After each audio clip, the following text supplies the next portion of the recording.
Welcome to the Trump Breaking News Network, your daily source for up-to-the-minute Trump news. Join us today and every day. Here's today's news. This is TBNN. Home News. Loretta Lynch bent over backwards to grant Obama's wiretap requests.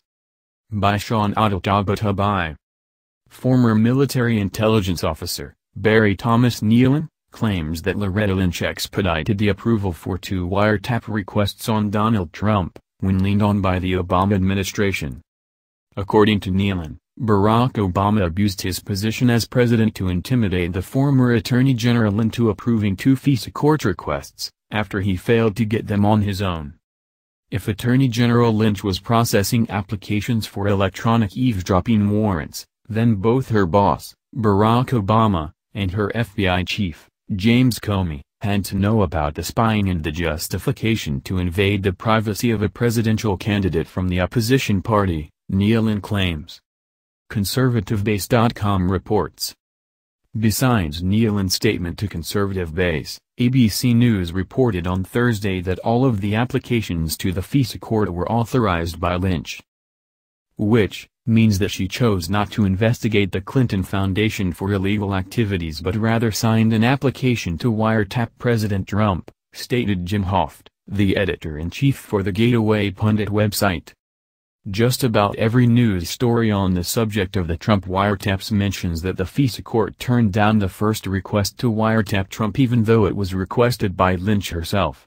The fact the FISA judge nixed the warrant is evidence that the Justice Department did not even come close to satisfying the usually minimal standards for obtaining such warrants.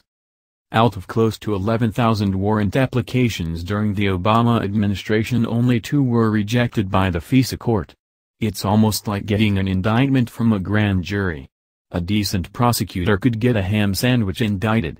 Likewise, judges aren't tough on warrants unless they believe the requester is on a fishing expedition or the request is totally without merit, said former police officer and corporate security director Ira Sakino. When on Saturday morning President Trump tweeted that President Barack Obama had wiretapped Trump Tower in October 2016, the usual cabal of Democrats and news media outlets began their routine of casting doubts on Trump's accusation. It was as if they were saying, "How dare you make outrageous allegations against Saint Barack," Aquino noted in a tongue-in-cheek quip. Meanwhile, Ben Rhodes, the deputy national security advisor for Obama, told the news media over and over again that presidents can't order a wiretap.